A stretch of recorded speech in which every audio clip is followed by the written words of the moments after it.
Sal a la calle. Detente en la orilla de la banqueta. Cierra los ojos. Escucha. El tráfico de la ciudad respira pesado. Es un zumbido agudo, constante. Cientos, miles de motocicletas rasgando el viento sucio. Esquivan los espejos de los autos atrapados. Aceleran a fondo en los semáforos. Llevan comida caliente en cajas de fibra de vidrio. Transportan mensajería urgente de lado a lado. Mueven al obrero a su turno de primera hora en la madrugada. Es un enjambre de pistones pequeños trabajando al límite de la fatiga. Ahora abre los ojos. Mira de cerca esas máquinas estacionadas en hilera. Fija la mirada en los tanques de gasolina. Pasa la mano desnuda por los plásticos laterales. Lee los emblemas metálicos atornillados al chasis. Marcas que viajaron en inmensos barcos de carga desde China. Motores ensamblados a contrarreloj en las líneas rápidas de Japón. Nombres genéricos importados directamente de la India. Materiales ligeros. Inyección de plástico masiva. Tornillos métricos apretados por brazos robóticos a miles de kilómetros de aquí. Lo que casi ningún mexicano sabe hoy, lo que han borrado con cincel de los manuales de historia industrial, es que hace muy poco tiempo no necesitábamos comprar movilidad extranjera. Nosotros la fundíamos, nosotros la forjábamos en yunque, nosotros la exportábamos en trenes de carga pesada. Viaja en el tiempo, regresa a la década de 1960, avanza a los años 70. El pavimento vibraba con una frecuencia diferente. El rugido de nuestras calles tenía un pecho ancho, un acento ronco, genuinamente nuestro. Olía a aceite denso y a orgullo nacional quemándose en la cámara de combustión. No eran juguetes de plástico desechable los que dominaban el asfalto hirviente de nuestras carreteras. Eran bestias, eran fierros pesados, eran inquebrantables. Eran las legendarias motocicletas Islo, nacidas bajo el sol aplastante y el polvo de Saltillo. Eran las agresivas máquinas Carabela, soldadas con rabia y precisión en las inmensas naves industriales del Estado de México. Teníamos un músculo fabril brutal, implacable. Tan perfecto y sincronizado que cruzó el océano Atlántico y golpeó duro en las mesas de dibujo en Europa. Los ingenieros alemanes abrían sus revistas de mecánica especializadas, leían los reportes de rendimiento con incredulidad, ajustaban sus lentes de armazón grueso, pasaban la página buscando el truco. Se preguntaban cómo un país latinoamericano había diseñado motores tan soberbios, bloques de aleación tan resistentes a la fatiga térmica profunda, máquinas de dos tiempos capaces de tragar kilómetros de lodo en la impenetrable selva del Darién, ruedas completas hundidas en fango espeso, cárteres golpeando sin piedad contra rocas afiladas, humedad letal en el aire que oxida el acero desnudo en cuestión de horas. Y las motos mexicanas avanzaban. El piloto metía la bota dura, engranaba primera velocidad, soltaba el embrague de golpe. La máquina gruñía profundo y rompía la maleza cerrada, sin pedir tregua, sin necesitar una sola gota de aceite extra en medio de la nada. Simplemente, no se rompían. Pero ajusten los oídos, limpien la grasa de sus manos y presten mucha atención. Esta no es una historia feliz de manual escolar ilustrado. Esta es la autopsia técnica de un homicidio a gran escala. Es la crónica matemática de un abandono sistemático, calculado, helado. El expediente forense de cómo una potencia mecánica continental entera fue asfixiada hasta dar el último respiro. Y entiendan esto de una vez por todas, llévenselo grabado. No fue por falta de talento en nuestros talleres. Nuestros torneros eran cirujanos del acero templado. Nuestros ingenieros mecánicos leían la pensión del metal como si fuera un libro abierto. A nuestra industria nacional la mataron en oficinas alfombradas, con firmas cobardes de tinta negra. por decisiones políticas podridas hasta la raíz, por traiciones económicas redactadas a puerta cerrada y con aire acondicionado. Tratados oscuros que nos cortaron las manos de tajo, nos empujaron brutalmente fuera de nuestro propio taller. Nos sentaron en la silla de espectadores inútiles para ver cómo los banqueros mundiales se repartían el mercado. Hoy vamos a meter las manos al fondo de ese motor quemado. Vamos a raspar la pintura reseca para buscar el número de serie original oculto en el cuadro. Vamos a desenterrar la verdad cruda. Descubrir por qué México, teniendo los inmensos tornos industriales listos, teniendo el acero de alto grado apilado, teniendo la estirpe y la fuerza para dominar cada kilómetro de carretera en todo el continente, decidió apagar las calderas de golpe. Dejó que el óxido rojo devorara una herencia mecánica irrepetible. Antes de cerrar el cofre de este documental, vamos a dictar los nombres en voz alta. Vamos a apuntar con el dedo manchado de grasa vieja a los verdaderos responsables de ejecutar este silencio mortal. Si te hierve la sangre con los secretos robados de nuestra ingeniería, si sabes en tu pecho que el ingenio mexicano no tenía paralelo en el mundo, únete a la resistencia. Deja tu pulgar arriba en este video ahora mismo. Suscríbete al registro documental histórico. Estamos soldando bloque por bloque la enciclopedia visual definitiva de los gigantes de hierro. Esos proyectos inmensos que el tiempo, el dinero extranjero y la traición quisieron enterrar en fosas clandestinas sin nombre. Tomen su herramienta pesada. Acompáñenme al foso de inspección. Mide el tamaño exacto del cráter. Calcula las toneladas de acero que dejamos oxidar. Para entender la magnitud real de esta tragedia industrial, hay que pronunciar un nombre en voz alta.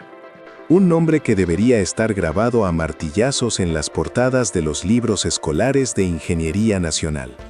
Isidro López del Bosque. Un hombre de hierro. Un visionario con las manos manchadas de grasa. Mientras el mundo entero miraba hipnotizado a las grandes marcas de la posguerra europea, aquí en México el suelo vibraba. En el norte árido, en el desierto inclemente de Coahuila, se gestaba una revolución clandestina, silenciosa, creada entre tornos de banda ancha y chispas de soldadura eléctrica. Año 1955. El calendario marcó el inicio exacto del estallido. Las cortinas de acero de la inmensa nave industrial se abrieron de golpe. El humo escapó hacia el cielo norteño. Nació Motoislo, y presten mucha atención a este detalle, porque es vital. No nació como una vitrina de cristal reluciente. No era una boutique perfumada para venderle caprichos a los jóvenes ricos de fin de semana. No, era una herramienta de trabajo pesado, una respuesta mecánica brutal a una necesidad urgente del pueblo. Nuestro México era un país de largas distancias, un país de obreros que caminaban kilómetros bajo un sol que partía la tierra. Zapatos gastados contra la grava suelta. Don Isidro miró los caminos rotos, miró el sudor en la espalda de la clase trabajadora y golpeó su escritorio con la mano plana. Era hora de cambiar la historia. El país entero tenía que rodar con fuerza propia. Visita una ensambladora hoy en día. ¿Qué vas a encontrar? Cajas de cartón corrugado, cientos de piezas de plástico delgado que se unen haciendo un simple clic. Operarios que solo aprietan tornillos prefabricados, ensamblan bloques genéricos y pegan calcomanías brillantes. Pero en el Saltillo de esos años, la historia era otra. En Saltillo, las calderas escupían fuego de verdad. El calor te golpeaba el rostro al entrar. Se fundía el metal a miles de grados centígrados. Metal pesado, al rojo vivo, derramándose espeso sobre los moldes de arena negra.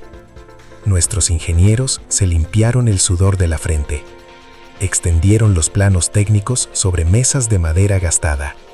Tomaron los famosos y delicados motores italianos Morini. Los subieron a los bancos de prueba, los observaron con lupa industrial, desarmaron cada engrane, cada biela, cada resorte de las válvulas y los mutaron por completo. Los convirtieron en algo monstruosamente diferente y superior. Motores de combate puro, de uso rudo absoluto. Modificaron la cámara de combustión, ajustaron las espreas del carburador milímetro a milímetro. Lo calibraron artesanalmente para que el motor respirara profundo y no se ahogara en la tremenda altitud asfixiante de la Ciudad de México. Reforzaron las aletas de enfriamiento del cilindro para que el bloque no se fundiera cruzando el calor infernal de las largas carreteras del norte. Pistones de aleación dura, cigüeñales pesados balanceados a mano por maestros torneros. Compresión perfecta. Chispa constante. Eran bloques de hierro terco. Máquinas leales a su dueño. Máquinas que simplemente no conocían el maldito cansancio. Daban vuelta tras vuelta al odómetro. 100.000 kilómetros. 200.000 kilómetros. Y el corazón de Islo seguía latiendo a su propio ritmo. Fuerte, metálico, indestructible. Y justo en ese mismo instante histórico, mientras el norte fundía bloques de hierro invencible, a cientos de kilómetros de ese desierto ardiente, el centro del país también escupía humo denso. En el municipio de Naucalpan, en pleno corazón industrial del Estado de México, se levantaba otro monstruo mecánico. Las prensas hidráulicas golpeaban la lámina con un estruendo sordo. Nacía Carabela. Los ingenieros del centro no querían hacer otra mula de carga. Ellos no buscaban el paso lento de la terracería. Ellos querían viento en la cara, querían velocidad pura y agresiva. Inyectaron adrenalina hirviente directo a las venas de sus carburadores. Tomaron la ruta salvaje de la potencia cruda, de los caballos de fuerza desbocados en la rueda trasera, de las líneas aerodinámicas afiladas, diseño competitivo creado para pelear a muerte en la pista. Detente a visualizar la magnitud de esto. Analiza el engranaje completo. Durante esos años, México no solo armaba vehículos, México construyó un ecosistema motriz perfecto, una maquinaria nacional sin un solo punto ciego. Teníamos el tanque blindado del obrero, la Islo, el tractor de 2 ruedas que no se doblaba jamás ante la carga pesada. Y al otro lado del cuadrilátero teníamos la flecha veloz, la Carabela de alto octanaje, el purasangre que dejaba una línea negra de caucho quemado sobre el asfalto tibio. Estábamos forjando con nuestras propias manos una identidad absoluta, un rostro duro de metal puro, un país que avanzaba rugiendo muy fuerte, una industria pesada que no le pedía permiso a absolutamente nadie. Las naves de ensamblaje jamás apagaban las luces. Los inmensos extractores de aire giraban sin parar. Los turnos de madrugada operaban al máximo nivel de exigencia, en la cima de su grandeza. El silbato de vapor de esas inmensas fábricas marcaba el pulso cardíaco de ciudades enteras. Miles de hombres con botas de casquillo, miles de mexicanos cruzaban esos portones de herrería pesada cada amanecer. Se ganaban la vida honradamente calibrando válvulas de escape, soldando cuadros de acero al cargón con chispas cegadoras. Pero la onda expansiva no terminaba dentro de esos muros. Ese coloso central alimentaba a miles de talleres más. Se tejió una red gigantesca e inquebrantable de proveedores locales. Imagina la escena: hornos independientes vulcanizando caucho negro mexicano, creando llantas de perfil alto con agarre profundo para la tierra suelta. Pequeñas mesas de trabajo torciendo filamentos de cobre brillante. Cientos de metros de alambre para fabricar los nervios ocultos de los sistemas eléctricos, tornillos temblados, chicotes de freno trenzados, asientos forrados con vinilo grueso, valeros sellados contra el polvo. Todo, absolutamente todo el esqueleto de la máquina, se extraía y se moldeaba en nuestra propia tierra. Ponle pausa mental a todo esto. Frena en seco, apaga el motor un segundo y escúchame bien. Te voy a soltar una pregunta muy cruda. Una duda directa que golpea como un martillazo frío justo en la sien. ¿Tú en verdad te tragas el cuento oficial? ¿Crees que esta gigantesca y poderosa industria colapsó y murió por su propia debilidad técnica? ¿De verdad crees en tu interior que la tecnología asiática de esa época era tan mágicamente superior que nos barrieron limpiamente del mapa? ¿Crees que los plásticos moldeados y los aluminios delgados humillaron a nuestros fierros forjados? ¿O pasó algo más oscuro? ¿Será que fuimos traicionados desde adentro? ¿Será que nos dejamos hipnotizar ciegamente por las cajas brillantes de importación?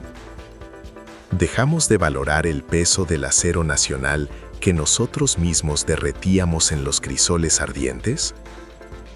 Baja la vista a tu pantalla. Entra a la caja de comentarios ahora mismo. Tira tu respuesta. Deja tu testimonio escrito y defiéndelo. Porque te aseguro de primera mano que este es un tema que todavía huele a gasolina derramada. Es una herida abierta que sigue sacando chispas rojas y furiosas en las entrañas oscuras de cualquier taller mecánico olvidado de este país. El calendario avanzó pesado. El reloj de la fábrica marcó el inicio de la década de 1980. Llegamos al borde del precipicio, el punto de quiebre exacto, el instante preciso en que la guillotina de metal pesado cayó sobre la mesa de trabajo. No fue un accidente de mercado, no fue un tropiezo de ingeniería. Escucha bien el eco de este martillazo. Fue una ejecución planificada. A sangre fría, milimétricamente calculada desde los escritorios lustrados en las cúpulas del poder. México se hundía, poco a poco, en el fango denso de una crisis económica aplastante.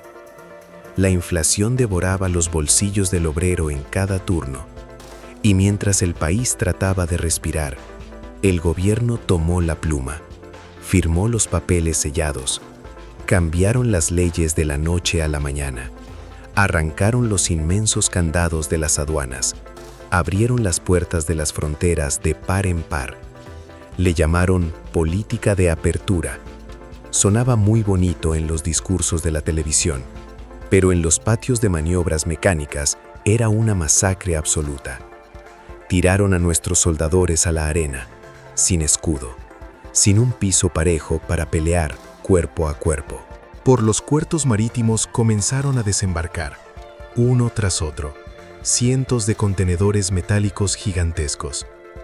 Las marcas de Japón pisaron nuestra tierra, pero no venían solas. No traían las manos sucias de grasa. No venían a competir midiendo la fuerza de sus pistones contra la fuerza de los nuestros. Venían escoltadas por hombres de traje oscuro. Traían detrás el peso aplastante de los bancos internacionales, monstruos financieros, armados con portafolios repletos de líneas de crédito fáciles, papeles impresos con tasas de interés ridículamente bajas, trampas de tinta negra, letras chiquitas que las inmensas fábricas mexicanas, ahogadas hasta el cuello por nuestra propia inflación letal, jamás podrían igualar, ni en sus mejores sueños. Apunta bien este dato. Grábatelo a fuego en la memoria. Esta no fue una batalla de caballos de fuerza. No fue un duelo de carburadores limpios en la línea de salida. Fue una guerra sucia de chequeras internacionales. Una guerra de billetes extranjeros contra maquinaria nacional. A la terca motocicleta Islo, A la agresiva y rápida carabela, no las humillaron quemando llanta en las curvas de la carretera de terracería. Las emboscaron cruelmente, las fusilaron por la espalda, adentro de las frías oficinas de crédito. Y aquí viene el clavo más oxidado de todo el ataúd. Un secreto podrido que nadie se atreve a gritar en voz alta en este país, durante esos años oscuros. Las leyes de importación en nuestra propia tierra fueron un maldito chiste macabro. Trata de procesar en tu cabeza el tamaño de esta estupidez burocrática. Escucha con extrema atención. Te salía mucho más barato pagar el flete de un buque inmenso navegando desde el otro lado del Océano Pacífico, pagar por traer una motocicleta asiática completa, terminada, ensamblada hasta el último tornillo, que pagar los absurdos aranceles por importar barras de acero crudo de la más alta calidad, el metal virgen y pesado que nuestros maestros torneros necesitaban desesperadamente, el acero necesario para cortar, doblar en las prensas, soldar con arco y fabricar nuestros propios cuadros tubulares aquí mismo. Nos amarraron las manos con gruesas cadenas industriales. Nos asfixiaron bloqueando los respiraderos con impuestos imposibles. Nadie nos venció desde afuera. No, fue un autosabotaje, un suicidio fabril perfecto, firmado y sellado desde adentro por nuestros propios gobernantes. El eco ensordecedor dentro de las inmensas naves industriales se apagó, lentamente, día con día, una por una. Las gigantescas prensas hidráulicas del norte dejaron de golpear la lámina. El fuego en los enormes hornos de fundición en Naucalpan se extinguió hasta quedar en un montón de cenizas frías. Las fábricas cerraron los portones pesados. Se convirtieron en cementerios de metal. Museos vivientes poblados por el fantasma del orgullo y el olor a aceite reseco. Entrabas a las viejas refaccionarias de barrio buscando piezas. Los estantes de madera maciza, antes repletos de engranes originales de acero templado, empezaron a pudrirse. Empezaron a llenarse de cajas extranjeras, piezas genéricas de plástico blando, aleaciones baratas que se partían en dos al primer apretón de la llave inglesa. Pero la traición económica no fue el único veneno que nos dieron a beber. A esto súmale la infección en la mente, el maldito cambio en la percepción de la gente. Empezamos a pronunciar la palabra nacional con la boca torcida, con desprecio absoluto, como si significara algo hecho al revés, como si fuera sinónimo de pobreza o de atraso tecnológico. Y escuchen la tremenda ironía. Pongan atención a esto. Mientras aquí en México les escupíamos y les dábamos la espalda a nuestras propias herramientas. Nuestras pesadas máquinas cruzaban la frontera norte con el acelerador a fondo. Estaban en California, estaban en Texas, tragando polvo duro, brincando rampas de tierra, ganando competencias internacionales de motocross y de enduro extremo, destrozando a las motocicletas importadas en su propio patio trasero. El malinchismo industrial, ese asco injustificado por lo que hacían nuestras propias manos, fue el clavo definitivo, el último golpe de mazo en la tapa de nuestro propio ataúd. Preferimos el brillo barato de los cromos de importación. Elegimos el plástico delgado y pulido por encima del acero pesado que dura 100 años. Entregamos las llaves de nuestro taller. Regalamos nuestra soberanía tecnológica sin pelear. Ve a la agencia de motocicletas hoy mismo. Compra una Islo. Pasa tu mano por la pintura del tanque. Date cuenta del engaño. Es solo un maldito logotipo vacío. Una estampa de vinilo pegada sobre un ensamble de piezas que no tienen absolutamente nada que ver con el genio implacable de los talleres de Saltillo. El conocimiento crudo y real, acumulado durante décadas de sudor. Esa habilidad casi mágica de los viejos maestros mecánicos. Hombres con las huellas dactilares borradas por la lija, capaces de ajustar un carburador tapado, escuchando únicamente el sonido del motor en ralentí. Todo eso se dispersó, se hizo polvo. Nos convertimos en un simple mercado, un rebaño pasivo de consumo, en lugar de ser el inmenso imperio creador de ingeniería que estábamos destinados a ser. Hago una pausa obligada. Piso el freno en seco. Si la herrumbre de esta historia real te causa indignación y te hierve la sangre, si valoras el trabajo pesado de buscar la verdad bajo toneladas de polvo, apoya la trinchera. Puedes adquirir mi nuevo libro digital. Su nombre es La Nación Olvidada. Son 50 expedientes clasificados, 50 archivos crudos sobre los motores y los gigantes de acero que nos robaron los políticos. Al obtenerlo, inyectas combustible directo al tanque para que sigamos excavando estas historias. Escanea el código QR que aparece en la pantalla de tu teléfono o entra directamente al enlace anclado aquí abajo, en la caja de comentarios. Gracias a los hombres que no dejan morir la memoria. Respira profundo y siente el golpe de la realidad. Países asiáticos que empezaron a armar motores muchísimo tiempo después que nosotros, hoy son los dueños absolutos de las herramientas que tú usas para ir a ganarte el pan a las 6 de la mañana. Nosotros teníamos la ventaja de años. Teníamos a los pilotos. Teníamos el mejor acero. Perder a Islo y a Carabela fue cortarnos las manos. Fue renunciar cobardemente a la grandeza de motorizar a toda América Latina bajo nuestra propia bandera. Por eso les pido esto. La próxima vez que escuchen el golpe sordo de un motor antiguo de 2 tiempos en la calle, detengan su paso, giren la cabeza, piensen en el metal mexicano aguantando el castigo hasta la Patagonia. Piensen en esos miles de obreros valientes arrancando su islo de 175 centímetros cúbicos al amanecer. No eran simples medios de transporte.